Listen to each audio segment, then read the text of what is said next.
The Local Show, sponsored by Victory in Motion, home of knee repair, not knee replacement, on News Radio 570 WSYR, on 106.9 FM, and live everywhere on the iHeartRadio app. The Local Show features in-depth conversation with business owners, employees, and influential business leaders throughout Central New York, exploring their successes, challenges, and reasons for doing business right here in our growing community. The Local Show is produced locally by Zoe Advertising. Now your hosts, Tom and Steve. It's The Local Show with Tom and Steve. Still plenty of summer left, I think. 5 minutes left. Yeah. No, there's a lot. The way the grass is burning, you would think the sun's going to be out there forever, huh? Well, the snow will be piled up on the burnt grass before too long. It'll be frost. It's frost. You're waiting for that first day. They're like, well, we hate to say there's something in the forecast, right, and then they go from frost to in the higher altitudes, light snow. You'll hear that in the next week. No, that's not true. It's coming, but I do. I am going to hang out at the Maple, at the horticulture building with the maple stuff. Yep. We've got some things going over there, and folks know we would do stuff with New York State maple. But the maple ice cream, like that, huh? I really like that, and I weighed myself the other day. But I'm going to have some maple ice cream, and then it'll start better after.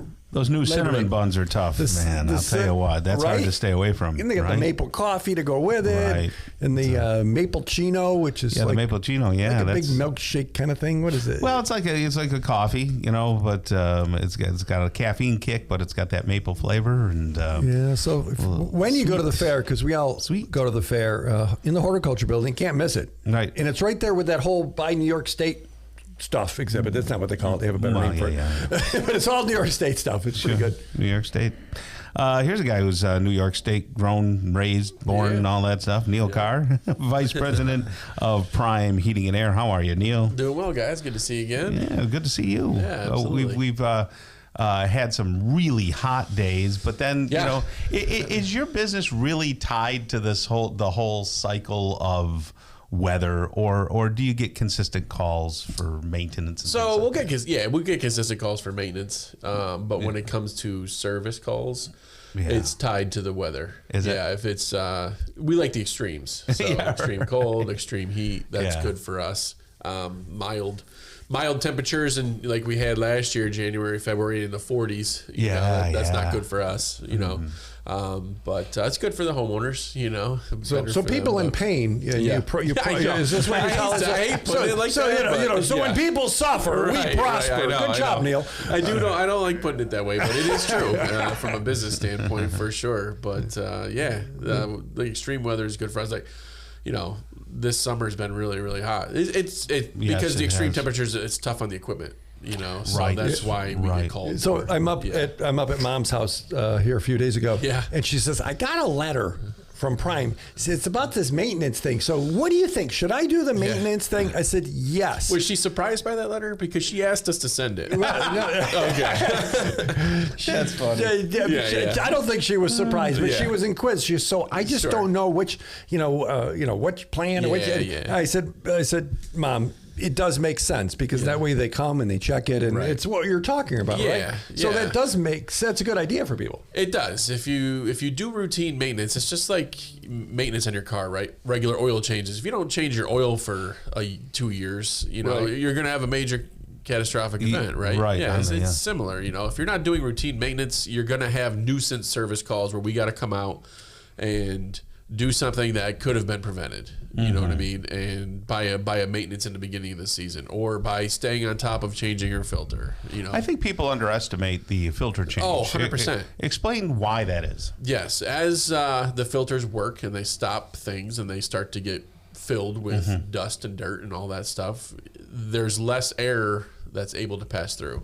I see. So that's on your return air side. So it begins to kind of choke out your system. You think, if you're old enough, you think of a carburetor. If there's not enough air, it starts to choke it out, right? Similar. And then especially in the summertime, if there's not enough air, you could start to. That's when people start to notice, like, oh, my AC's freezing up outside. I'm getting it's icing over. That kind of thing. It's because there's not enough airflow.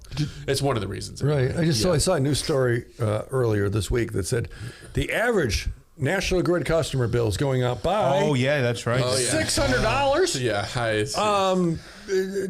So how do we blame Hochul for that? Go ahead.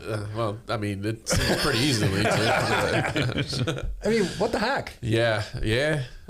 So how can you help, like equipment wise? Yeah, if you have an older furnace, if your furnace is 20 years old or older, it might be time to look to maybe upgrade if you can. Even if it was a high efficiency furnace when you put it in, right? Obviously, over time, it's going to start to wear and things. So you're not getting your peak efficiency out of it. So that's one way, upgrading equipment, especially if you have what they call a mid-efficiency furnace or an 80% furnace. Going to a high efficiency would help. Things like that. So. There's definitely options, to help with that.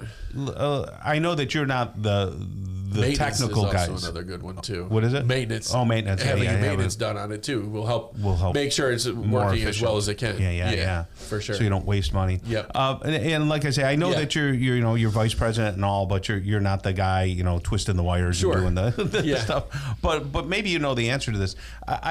In our house, the thermostat is downstairs. Yeah. So upstairs, it doesn't know when to call for heat or it doesn't know when to call for cool. Right. Is it advisable to have two thermostats maybe in the house? Or? You can, but there's more involved than just having another thermostat upstairs. There is. Okay. Yeah, you gotta. It's called zoning. Okay. So you'd have to zone the upstairs. The ductwork going to the upstairs would have to be on a separate zone with a thermostat. So if that space is calling for heat or AC, it'll kick on for that space only. Right.